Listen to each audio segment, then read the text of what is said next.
Hello and welcome to the podcast by CFA Society New York, Compound Insights.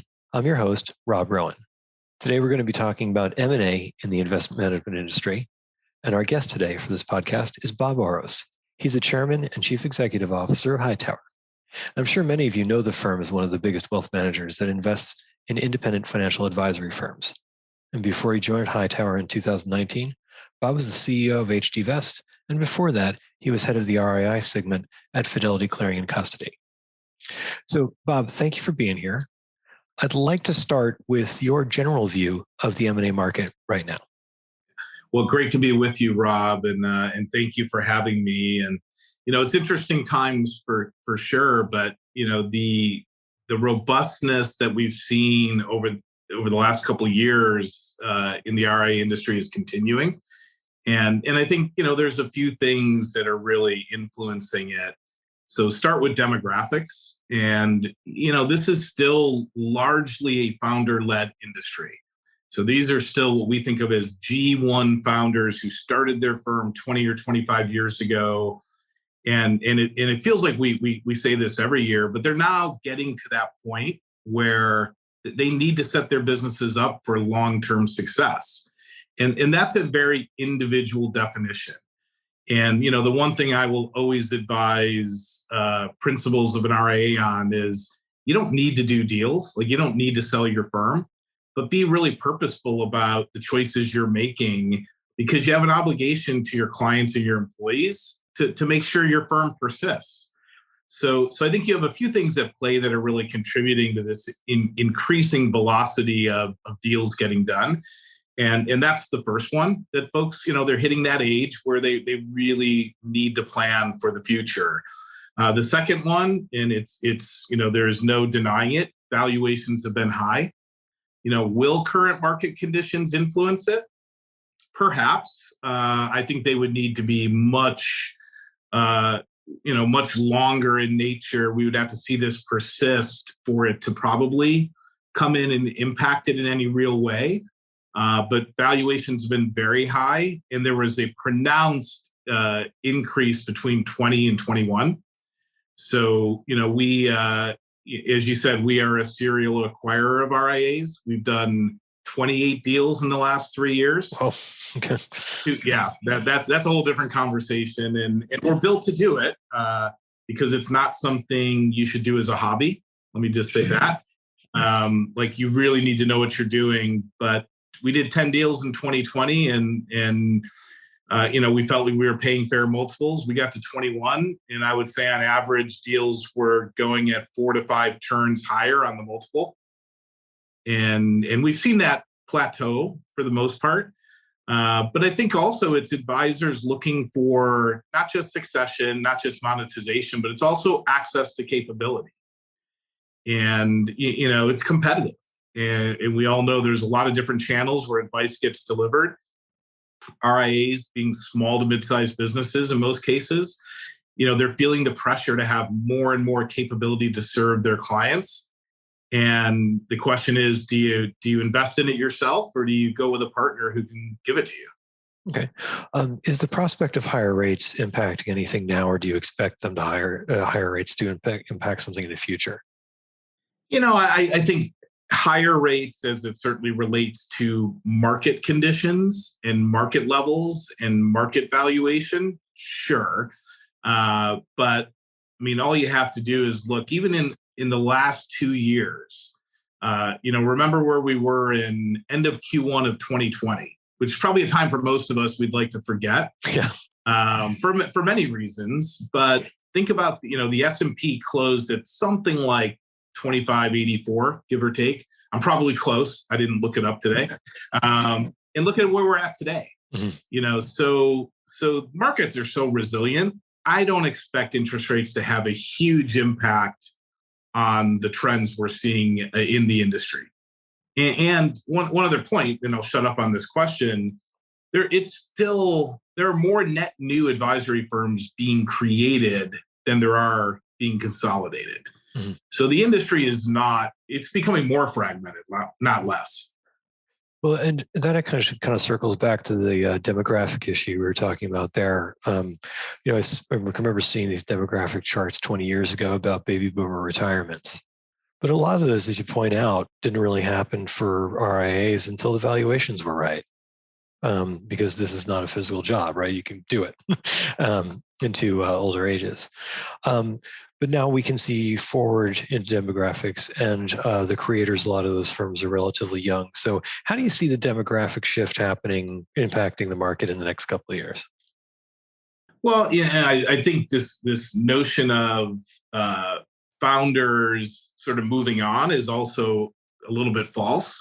So I think they recognize they need to set up their firms. I think they recognize their firms have like accrued a real enterprise value, Yep. which is not something any of us who have been around the industry, I think, expected 20 years ago.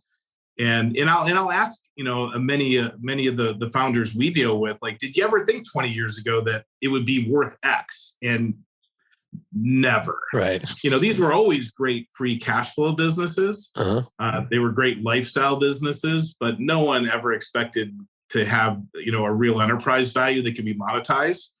So for many, it's not about like, I want to retire and move on and go play more golf.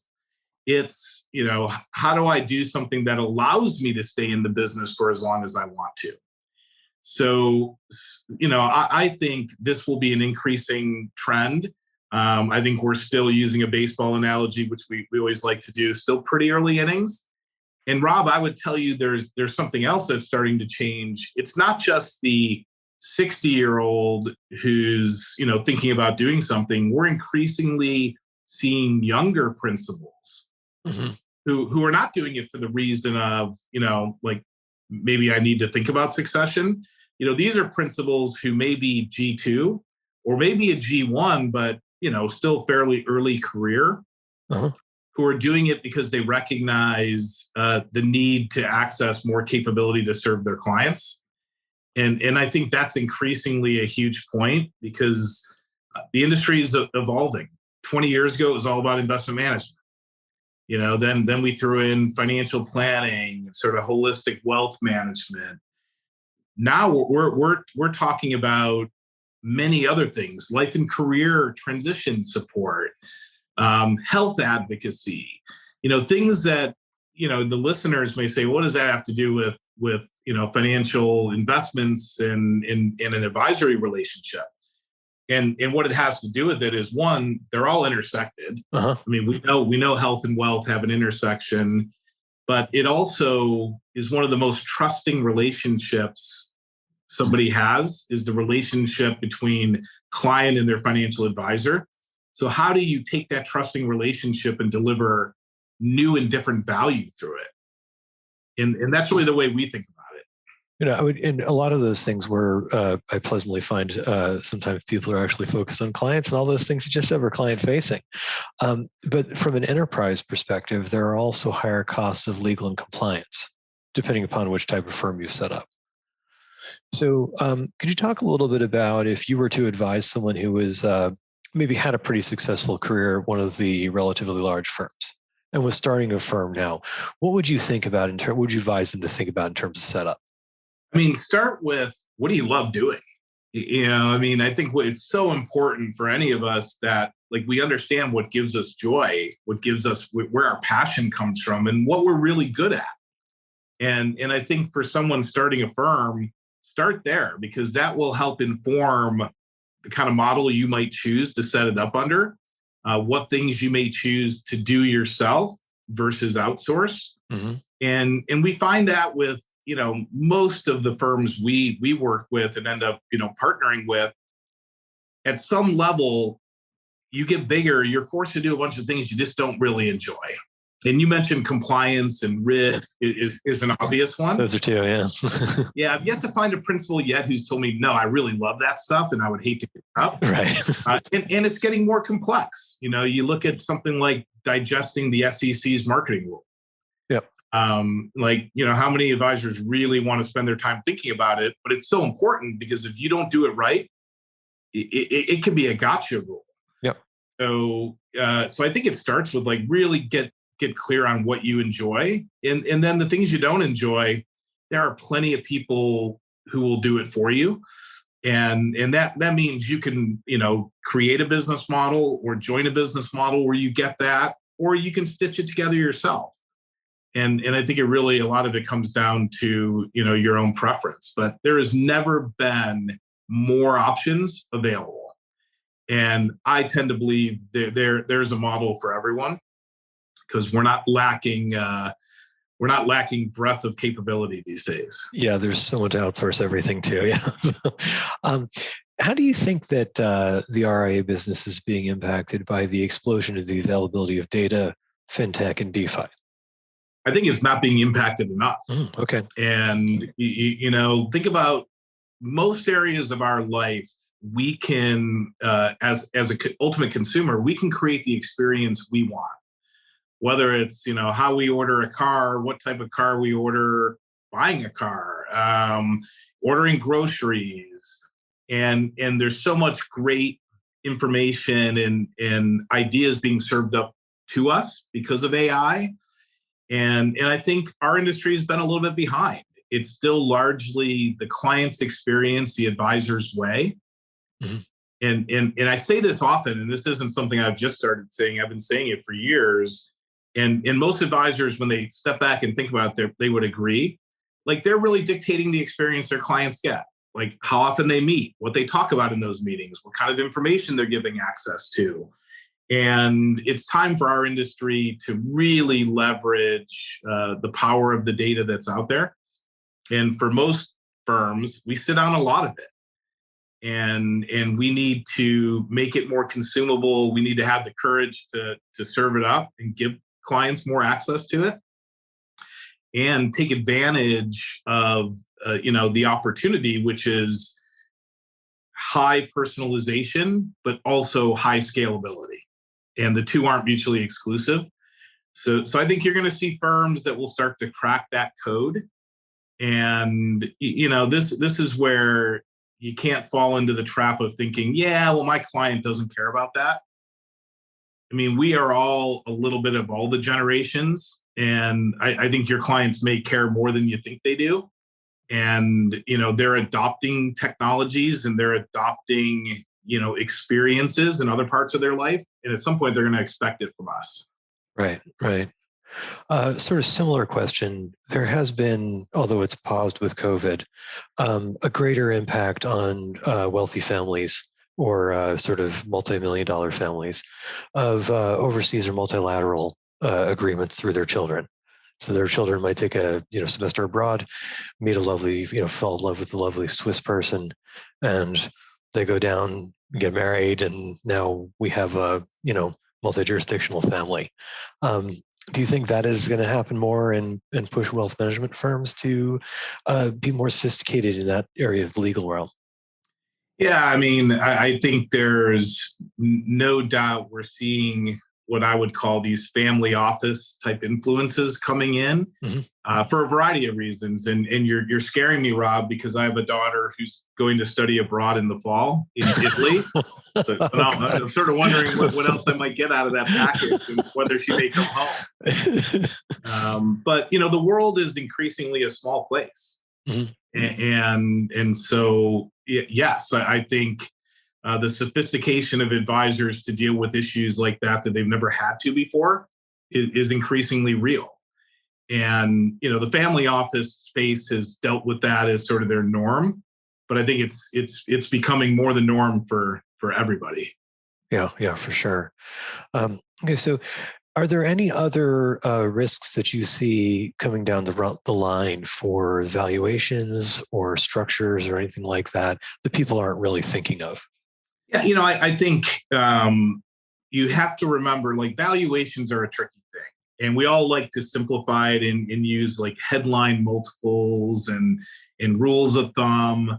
But I can promise you, underneath that, those of us that are buyers are pretty smart and sophisticated around how we value businesses. And we're looking for people, number one, who really run it like a business. I said the word lifestyle earlier. So if you want to maximize value of your business, run it like a business, run it with rigor, have a strategy, hold yourself accountable, hold your people accountable. Run it with a board of directors, even if you don't have outside shareholders. But it's more about the rigor and discipline. And second, most of us are highly focused on growth and not market growth, because we know markets giveth, markets taketh. Right. But as we're seeing right now, but like real same store sales growth, real ability to find the next client. And that is a place our industry is not, sort of good across the board. I would classify, we have a lot of folks who are world-class technically, great advisors, great wealth managers, great asset managers. But when it comes to marketing and PR and that side of it, it's just less comfortable. Mm-hmm. One, you got to put yourself out there. Two, you got to be willing to be told no. Mm-hmm. Three, you got to be willing to ask. Right. And even something as basic as asking for a referral. I would tell you most advisors don't do it on a recurring and repeatable basis. But if you want maximum value, put a growth strategy in place and be relentless about executing on it, which means got to wake up thinking about it. You got to be talking about it. You got to measure it. You got to hold people accountable to it. You do that, you will be very attractive to virtually every buyer out there. So like my advice is don't run it as a practice, run it as a business. Mm-hmm. Mm-hmm. So you have to run it with sales. Yeah. All right. Well, thank you, Bob. That is really helpful. For anyone who's listening to this podcast who wants to see more about what Bob said, we do have a video up on our website from the January conference, which was excellent. So thanks for being here, Bob. Oh, my pleasure, Rob. Great talking with you. And to those of you who are subscribed, our next topic will be on ESG data with Bruce Kahn of MSCI in 1 week's time. Until next time, I'm Rob Rowan with CFA Society New York, and this has been Compound Insights.